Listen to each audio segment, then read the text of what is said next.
2 months ago, I made my third video discussing the topic of power creep in Pokémon, and while I had intended it to be the end of the trilogy, as I'll currently call it, I couldn't do that, as this video suggestion I got from 945 Scop Attached is far too good for me to not make it into a video. Based on the title too, you'd assume that I'd be talking about every Pokémon who has ever fallen to a lower tier, but I'm not going to do that because I surprisingly don't jerk off to my own pain. Instead, I'll be talking about every Pokémon who has started out in OU to have fallen below it without recovery. Also, I will be counting UUBL as an OU tier, as while it doesn't make any sense, I'd want to keep these videos at least somewhat consistent. But finally, I want to mention how this is how I plan on finishing the year, as this will be my last video about the subject, as while milking a subject dry is very safe, I want to try some new Pokemon-related subjects in the future, as I'm not the power creep guy, but rather Aiden, a real breathing person who has more to author than a one-trick ponyta. I hope to prove this point going into 2022, so hopefully you'll be there right with me when that happens. Anyhow, now we can start it all off. Our first Pokemon to have suffered from power creep is Chansey, who has had a very up and down path, as it typically alternates between OU and UU depending on the popularity of Blissey, and since Blissey is currently in OU, it leaves Chansey a victim of power creep. For now.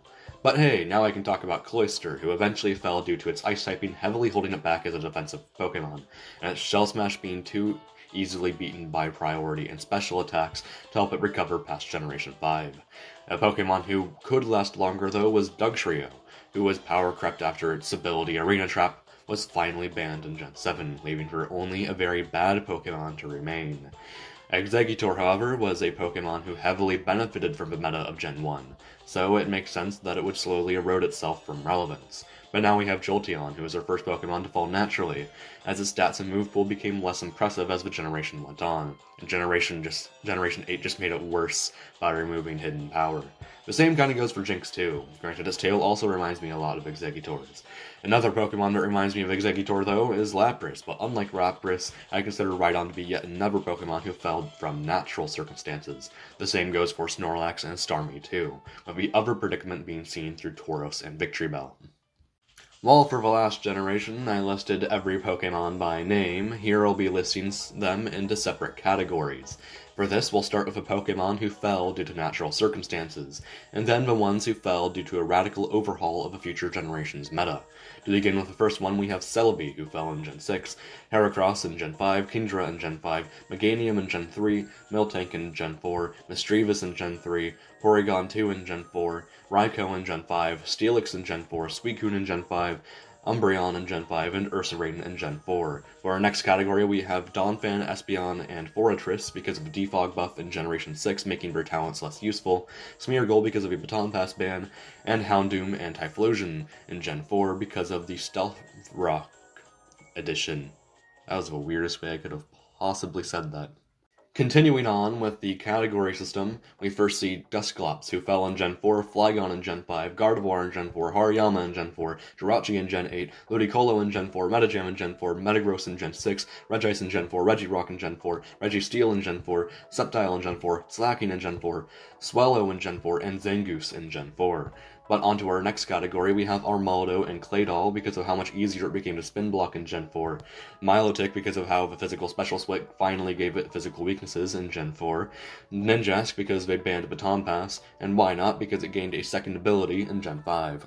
In our first category, we have Bronzong in Gen 5, Cresselia in Gen 5, Dusknoir in Gen 5, Electivire in Gen 5, Empoleon in Gen 5, Gallade in Gen 5, Honchkrow in Gen 5, Infernape in Gen 6, Lucario in Gen 6, Mamoswine in Gen 7, Roserade in Gen 5, Shaman in Gen 5, Togekiss in Gen 7, and Yanmega in Gen 5.